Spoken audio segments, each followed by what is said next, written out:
Sgomento, incredulità e tanta tristezza. Piancada è una frazione del comune di Palazzolo dello Stella, una piccola comunità dove tutti si conoscono. Alle 8 due colpi secchi di pistola hanno rotto la quiete di una normale mattinata tipica di queste zone.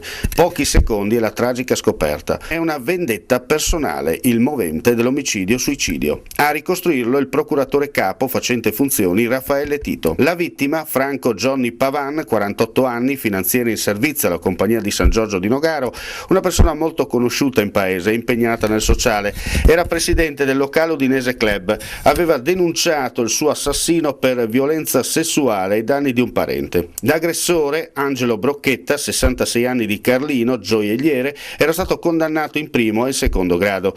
L'ultima sentenza era del maggio dell'anno scorso. Questa mattina, intorno alle 8, il tragico epilogo. Il Brocchetta arriva con la sua auto di fronte alla casa della vittima, attende che la convivente del Pavan faccia salire come ogni mattina il bimbo sullo scuolabus. Poi il blitz. Prima blocca la convivente dell'uomo minacciandola con la pistola. Una volta entrato in casa è salito al piano di sopra e ha sparato a bruciapelo alla sua vittima con una calibro 9 regolarmente detenuta. Poi, una volta conclusa la sua mission, è tornato al pianterreno e si è tolto la vita nell'atrio posteriore della casa. Pare che il carnefice, oltre alla pistola, avesse con sé anche un piccolo macete e 2 taniche di diluente già predisposte per appiccare l'incendio dell'abitazione. Sul posto, per i rilievi di legge, le indagini di polizia giudiziaria stanno operando i militari della compagnia Carabinieri di Latisana e del comando provinciale di Udine, assistiti dal medico legale dottor Carlo Moreschi. Entrambe le salme sono state trasportate all'obitorio dell'ospedale di Latisana a disposizione dell'autorità giudiziaria.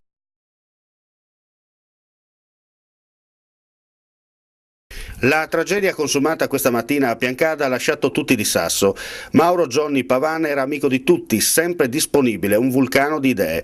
Mauro Bordin, sindaco e amico personale della vittima, ci delinea un breve ritratto. È difficile trovare anche le parole, è veramente una tragedia, sia a livello personale perché conoscevo benissimo Johnny e quindi è qualcosa che mi ha colpito molto, ma proprio a livello di paese, perché poi tutte le chiamate o le persone che ho sentito sì, sono veramente distrutte, proprio per la qualità anche della persona e quindi una tragedia già che di per sé è difficile commentare, diventa un qualcosa di imponderabile, incomprensibile, che lascia sgomenti, insomma. Ecco, sappiamo che il Pavan era molto impegnato con la comunità, no? Nel sociale, era sempre presente, dava sempre una mano. Sì, è una persona assolutamente attiva, presente, che amava Palazzolo, che si impegnava sia con l'Udinese Club, con le attività associative, in tante iniziative, oltre al fatto che comunque anche al di fuori della comunità lui svolgeva importanti iniziative di carattere sociale, ma questo giusto per far capire la qualità della persona, insomma, ecco, e quindi è difficile veramente. Possiamo parlare di un fulmine a ciel sereno in questo caso? Assolutamente, è una cosa che è